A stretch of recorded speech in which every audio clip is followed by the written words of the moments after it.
So what's the difference between JFK and James Dean? Um, well, there's a big difference. Of course, JFK was president and James Dean was an actor. But, and James Dean died before JFK, right? But there's always been a big question about what exactly was going on with JFK's death, whether it was a murder or assassination. No one can really say for sure. They have, all of these suspicious things that went on with the Lee Harvey Oswald meeting with the CIA and such. But, let's just say it was an assassination. How did they figure out that they could get away with that?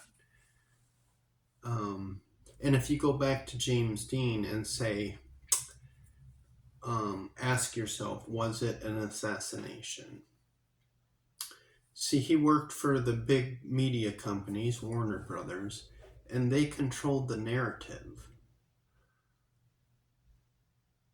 Just like when JFK died, the media didn't report any of that suspicious activity about what Lee Harvey Oswald was up to. It wasn't until, decades later that it came out that there was some weird stuff going on there. So that's probably the best explanation of, how they get away with stuff like that is they control the narrative because they own the media. Like James Dean is, all his work is, the family owns some of it, not very much. And the Warner Brothers own the movies. And the family owns the rights to his likeness or something like that, who they sold to CMG Worldwide or something. They plan to make some sort of fictitious movie with James Dean's likeness or something like that. Which, whatever, maybe people will like it. But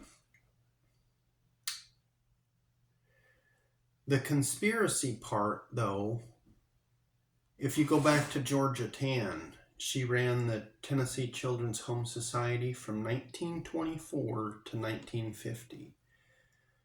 And she sold over 5,000 white infants on an illegal adoption circuit. The scam went like this. She would send out people, like her nurses, who were high on drugs a lot of the time, supposedly. But she would send them out to places like New York, Los Angeles, Chicago, the big cities, and she would get a nice hotel room for them and dress them all up nice, and people would come by and pick out a baby. And it was, the price varied depending on who it was. If you had a lot of money, of course, you were going to pay more. But this went on for, 30 years, and nobody... Well, people knew what was going on because finally a political, the governor of Tennessee, the new governor of Tennessee was elected and launched an investigation into her. And they figured out that, it was all a big conspiracy, a real conspiracy. She had judges, doctors, nurses, police, all the upstanding members of the community on her payroll, and they were protecting her. She ended up dying of pancreatic cancer or uterine cancer or something before she could be tried for her crimes. But no one was ever tried for their crimes for 30 years of stealing children and selling them on the black market. That's a real conspiracy that they know happened. They have proof. And of those 5,000 children, only one was ever reunited with their birth parents. And that wasn't until DNA came along and genetic genealogy, they were able to do that. So they don't know what happened to all those kids. And the conspiracy, the real conspiracy I'm talking about with James Dean, he was likely, well, I don't know for sure if it came from Georgetown or where he came from, but there was never any pictures of Mildred pregnant. Right? Isn't that kind of suspicious? James Dean's mother was 4 months pregnant when the wedding happened between Winton and her.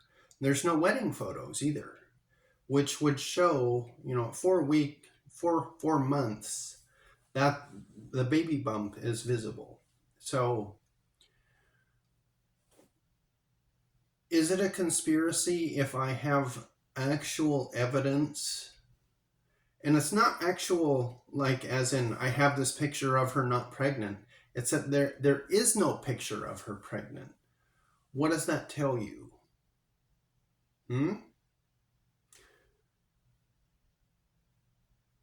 So there was maybe a shotgun wedding, or that's what they claim.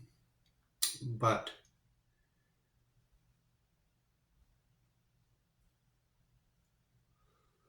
it's not a conspiracy if I have proof, right? So the media controls the narrative until you actually catch them in the act, red-handed.